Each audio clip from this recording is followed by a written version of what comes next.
Dalam fikih rizki itu ada 3 hal yang pokok. 1, rizki itu akan diberikan.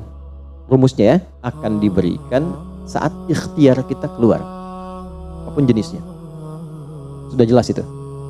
Ya. Itu ada di Quran surah ke-51. Sudah? Di ayat 22.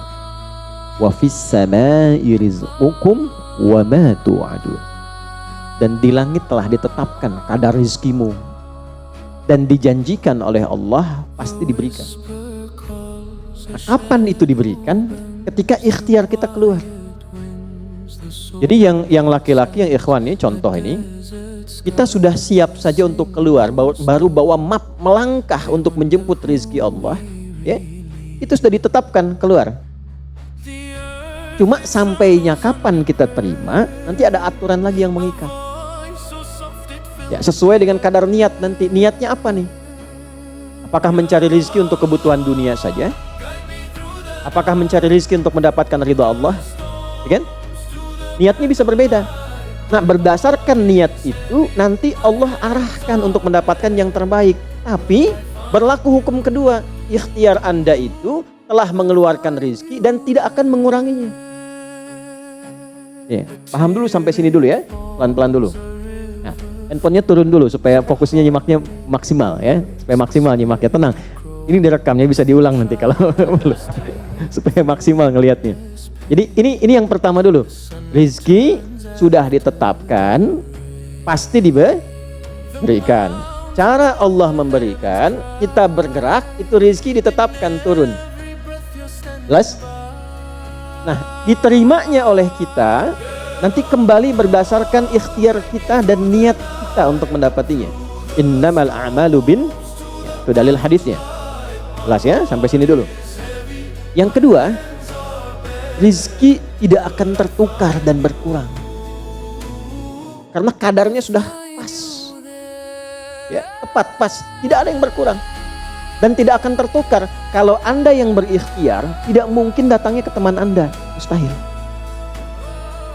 Kalau kita yang berikhtiar, tidak mungkin kepada saingan kita, itu mustahil. Ya, kan ada persaingan dalam bisnis kadang-kadang kan. Kalau Anda yang ikhtiar, tidak mungkin ikhtiar Anda hasilnya diberikan kepada lawan bisnis Anda, itu mustahil. Pasti jatuhnya ke Anda juga, tidak akan ke yang lain. Kecuali dalam satu bab rumah tangga. Ya, usaha ayah kadang diberikan rizkinya mengalir kepada anak, atau usaha anak akan mengalir kemudian dampaknya kepada orang tuanya. Itu sudah rumus. Ya, awas, hati-hati. Jadi kalau Anda ingin mudah berkehidupan ke depan, didik anak dekat dengan Allah. Ketika anak itu jadi baik, keberkahan pada anak itu akan menular kepada kedua orang tuanya. Ya, Bapak Ibu pengen haji, nabung banyak, belum berangkat, sudah antrian panjang, kan? Tapi tiba-tiba ada orang yang tetangga anaknya penghafal Quran 30 juz, dapat hadiah haji, orang tuanya ikut, bapaknya ikut, ibunya ikut, gurunya ikut. Ya, jadi nanti ada 2 ayat di dalam Al-Quran yang menjamin usaha orang tua mengalir ke anak, usaha anak mengalir kepada kedua orang tua. Babnya keluarkan kalau ingin mudah. Nah, yang ketiga, nanti saya urutkan di papan tulis supaya memudahkan itu. Yang ketiga, ini yang paling penting untuk disadari, urut dulu ya. 1, rizki telah ditetapkan untuk diberikan sepanjang kita mau berikhtiar untuk menjemputnya. 2, rizki tidak akan berkurang dan tidak akan tertukar. Baik ya? Jelas sampai sini? Nah, ketiga, ini iman. Ini yang ada hambamu belum beriman. Apa yang membedakan iman saya dengan hambamu yang belum beriman terkait dengan persoalan rizki? Maka turun nanti ada ayat tentang rizki yang dikaitkan dengan iman. Sekarang kita praktekkan pelan-pelan. Ada rizki. Ada yang namanya rizki? Ada ya. Nah ini ya. Ini bab tentang Anda nih. 1, pasti diberikan sesuai kadar ikhtiar. Loh. Ya? Dua, sifatnya tidak tertukar.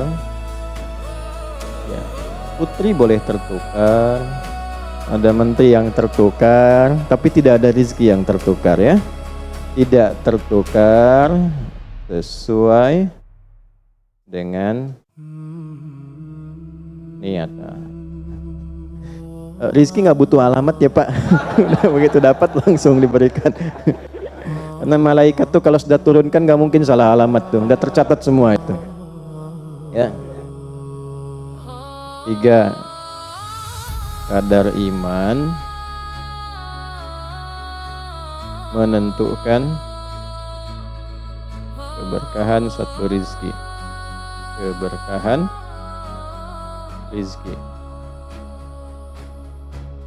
Ini 3 ini. Ya. Ya, pelan-pelan. Ya, cara memahaminya bagaimana? Kalau ada yang bergerak, itu pasti rezeki diperintahkan ya untuk diturunkan. Tapi sekali lagi tadi, apakah itu akan langsung diterima atau nanti diakumulasikan, dikumpulkan, yang dengan pengumpulan itu di titik tertentu Allah berikan.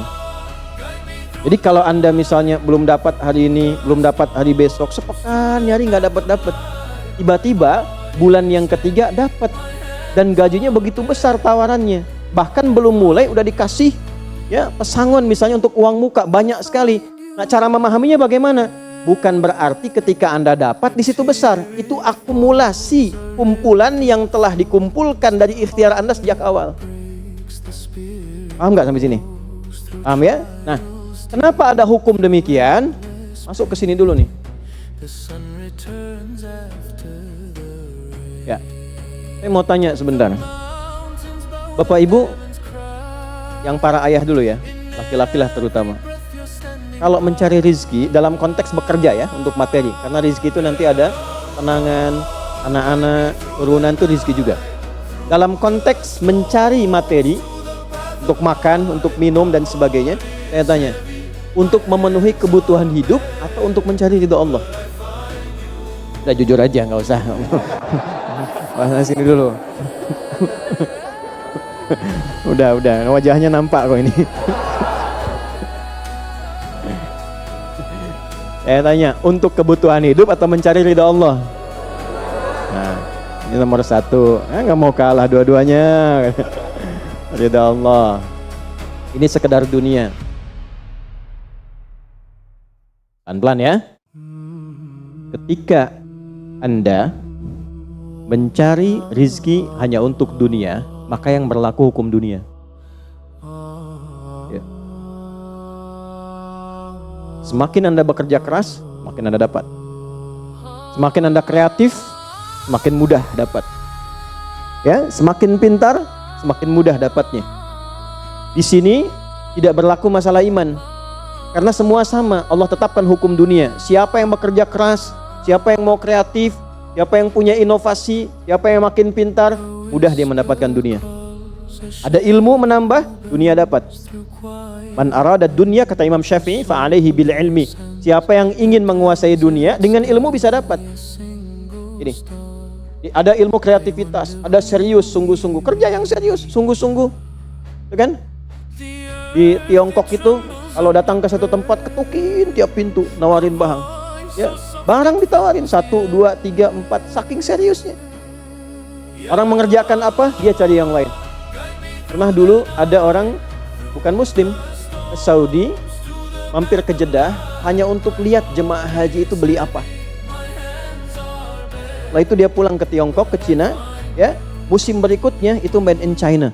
Semua buatan Cina tuh, yang tasbih Cina, yang sajadah Cina, dan harganya jauh di atas harga standar. Itu tuh. Jadi kalau misalnya orang serius, sungguh-sungguh kreatif, inovasinya ada, bisa buat sesuatu yang orang lain nggak buat, dia bisa sukses. Hukum dunia. Gitu. Tapi semua apa yang didapatkan pun untuk memenuhi kebutuhan dunia saja. Nafsu ada di situ, persaingan ada di situ, ya, popularitas ada di situ. Makanya orang-orang yang kerjanya orientasi dunia itu pada umumnya Maaf ya, pada umumnya apa yang didapatkan hanya untuk memenuhi kebutuhan nafsunya saja. Selesai sampai sini. Nafsu itu kan gak berhenti. Makanya perlombaannya berapa banyak. Ayo siapa yang duluan dapat 10 triliun, siapa yang duluan dapat 20 triliun, dunia. Dan gak akan berhenti, begitu dapat pengen nambah lagi, dapat pengen nambah lagi. Walaupun yang dipakai mungkin tidak sampai ke situ. Sekarang saya tanya Anda ya, mengumpulkan sesuatu yang tidak Anda gunakan bermanfaat tidak? Ya. Ibu misalnya mengumpulkan kayu bakar banyak sampai seruangan masjid ini, Bu. Ya. Tapi yang ibu pakai sehari cuma satu. Ya, dikumpulin 1, 2 penuh, tapi yang dipakai 1. Tapi nggak pernah puas melihat pengen lagi sampai 10 masjid kayu dikumpulkan. Yang dipakai cuma 1. Kira-kira perbuatan semacam ini bermanfaat tidak? Nah, jika ada orang yang banyak bekerja hanya membutuhkan sesuatu untuk memenuhi keinginannya saja, ketahuilah Anda terjebak dalam kehidupan duniawi. Mohon maaf sebesar-besarnya ya. Jadi kalau bekerjanya hanya untuk tambah tabungan lagi, cek saldo, bandingkan dengan teman-teman, tapi dari apa yang dikumpulkan tidak membuat Anda lebih baik. Ya, yang paling bahaya tuh gini, pas sakit carinya obat generik. Padahal kayaknya minta ampun gitu. Ya, yang itu menunjukkan bahwa ada sifat dunia yang menguasai. Pada diri pribadi pun bersifat masih kikir. Nah ini ya, ini yang berbahaya ini. Ya, kalau bekerjanya nggak ada masalah, serius dapat nggak ada masalah. Cuma yang dapat ini mengeluarkannya seperti apa? Kalau hanya mengumpulkan, hanya pamer, hanya untuk update, dia mau menyampaikan dengan pamernya, pakai hukum dunia, nggak bisa disalahkan dalam konteks dunia. Walaupun secara moral dalam hukum agama ini tidak dibenarkan. Jelas nggak sampai sini? Ya, sekarang saya tanya, ada nggak orang misalnya OKB misalnya, orang kaya baru gitu. Nah, baru kaya langsung pasang status, ada yang begitu. Ya, dapat mobil baru pasang status, ada yang begitu. Nah, ini biasanya semakin banyak dilakukan terjebak dengan hukum dunia. Tugas kita mendoakan, bukan mencela. Oh, pasti si itu tuh. Nah, bukan ya. Jangan seperti itu. Ya, tugas kita mendoakan kembali dan sehingga dengan doa itu mudah-mudahan sampai kepada jiwanya untuk bisa berubah. Sehingga diarahkan pada yang lebih baik. Tapi maksud saya begini, kalau ada di antara yang ngaji itu terperdaya dengan sistem seperti ini, dia bekerja, tambah lagi, tapi penambahan itu tidak membuat kehidupannya lebih baik dan bermanfaat, dia terjebak dalam kehidupan dunia. Pada akhirnya berlaku hukum akhir dunia. Hukum akhirnya? Fana. Dunia itu kan punya dua arti, satu cepat, yang kedua rusak. Cepat, gak terasa, kayaknya baru kemarin kita ngaji ya, sekarang ketemu lagi. Cepat tuh. Ya ketemu teman, kayaknya baru kemarin main sama-sama. Ternyata sekarang udah punya cucu 4 gitu. Ya? Itu dunia tuh. Itu hukum dunia, cepat. Ya, cepat. Yang kedua rusak. Semua dunia itu akan fana, rusak, sifatnya hilang, habis. Kalau bukan kita meninggalkan dunia, dunia yang meninggalkan kita duluan. Ini saya sering katakan, ini ada gelas nih, menampung air. Airnya habis, didiamkan saja, jangan diapa-apakan. Ini kotor, rusak sendiri. Anda punya handphone, elektronik, simpan aja, nanti rusak sendiri. Sifat semua dunia itu rusak. Ya, di sepanjang kita berada di dunia, tubuh pun gak abadi. Yang ganteng-ganteng akan hilang dengan sendirinya gantengnya. Makanya ibu kalau cari suami ganteng nanti rugi tuh. Ya, baik sama, istri juga demikian, yang perempuan demikian. Semua selama di dunia, hukum berlaku. Nah, harta juga begitu. Saat dikumpulkan banyak yang dihitung ini, kalau tidak sadar dengan ini poinnya. Kalau tidak sadar dengan ketentuan hidup yang benar, pasti penyesalannya di akhir. Karena semua yang dikumpulkan itu pada akhirnya akan selesai hilang. Minimal manusia yang meninggalkan apa yang dikumpulkan dari dunia ini. Berkumpul 100 triliun, hartanya kumpul, manusianya kan meninggal juga. Ya kan? Selesai ya? Ya, pertanyaannya, selama hidup yang kemakan berapa dari sini? Nah, ini yang kemudian dikoreksi oleh agama, dituntun oleh Islam. Tidak salah. Kalau bisa jangan 100 triliun, nanggung 1000 triliun, 2000 triliun, 3000 triliun. Kayak Abdurrahman bin Auf tuh sampai 14.000 triliun. Kalau dihitung dengan kurs sekarang, sampai 14.000 triliun. Tapi ternyata apa yang dikumpulkan itu membawa keberkahan untuk dunianya plus membawa bekal kebaikan untuk akhiratnya. 1 dari 10 orang yang dijamin masuk surga tanpa hisab adalah orang paling kaya yang pernah hidup di muka bumi ini. Salah satunya Abdurrahman bin Auf. Hartanya kurang lebih sampai 14.000 triliun. Tapi bisa menggunakannya. Dunianya sejahtera, akhiratnya terjamin. Jelas sampai sini? Ya, nah maka yang paling menentukan itu ini 1 niat, yang kedua di sini bertahan. Dicarinya pakai iman.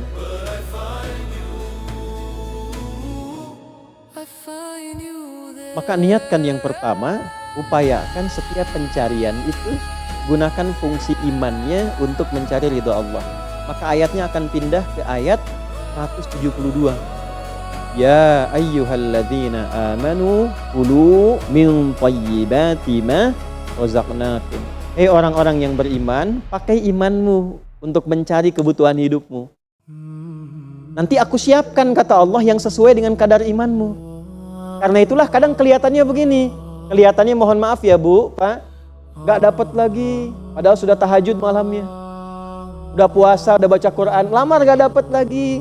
Ini gak dapat lagi. Bukan karena ini Anda gak bisa dapat, bukan. Karena belum cocok dengan iman Anda. Ini belum thayyib. Belum thayyib. Belum ada baiknya. Mungkin ada bagian dari usaha itu yang kurang cocok untuk iman. Tapi ikhtiar Anda mencari, itu oleh Allah ditetapkan. Setiap dia berangkat, tuliskan. Siap turunkan, siap turunkan. Cuma kapan diturunkan? Nah, itu kadang-kadang ada latihan untuk menguatkan keimanan kita. Sampai kita melewati semua perjalanan pencarian rezeki itu, baru diturunkan. Dan hebatnya, dalam mencari ini, Allah berikan bonusnya. Ada bonus pengalaman. Pernah sakit, pernah capek, pernah naik ini, pernah naik itu, tanpa sadar itu yang menempa dirinya menjadi sosok yang lebih kuat, lebih baik, yang ketika rezekinya diberikan seutuhnya, dia sudah bisa menggunakan rezeki ini sesuai dengan pengalaman sebelumnya. Yang mahal tuh ini. Makanya Abdurrahman bin Auf itu kan diambil dulu, dirampas hartanya, berangkat 400 km, jalan kaki, gak bawa apa-apa, dipakai dulu ilmunya, belajar dulu jadi penyalur, dapat upah, dapat bonus dulu, baru dipakai lagi. Tapi perjalanan itu menempa hidupnya dengan iman sehingga jadi orang terkaya yang pernah tercatat dalam kehidupan di bumi sampai hari ini. Jadi kalau satu kali Anda melamar kemudian ditolak pekerjaan, jangan langsung simpulkan tidak diberi. Alhamdulillah ya Allah yang telah memberikan kepadaku rizki yang baru berupa penolakan ini untuk menguatkan iman dan mentalku untuk menjemput rizkimu yang lebih baik daripada ini. Jelas ya? Nah, ini poin-poin ini yang mahal. Nanti kalau sudah dapat ilmu ini, yang lainnya akan lebih mudah. Nah, jadi jangan disimpulkan, ya Allah, aku sudah ngaji, aku sudah tahajud, kurang apa lagi? Sampai hari ini aku belum dapat. Nah, itu sesuatu yang tidak tepat untuk keluar, tapi juga bisa dipahami karena boleh jadi belum mendapatkan pencerahan sesuai dengan bab rezekinya. Nah, pada akhirnya dikembalikan, kalau sudah dapat itu ditanya balik oleh Allah, itu mau dipakai apa? Oh, pada akhirnya aku yang cukupkan. Ya, falyanzuril insanu ila ta'ami. Yang pertama, kebutuhan makan kita pastikan dengan baik. Allah yang kasih, masa digunakannya untuk mencari yang tidak baik? Jelas?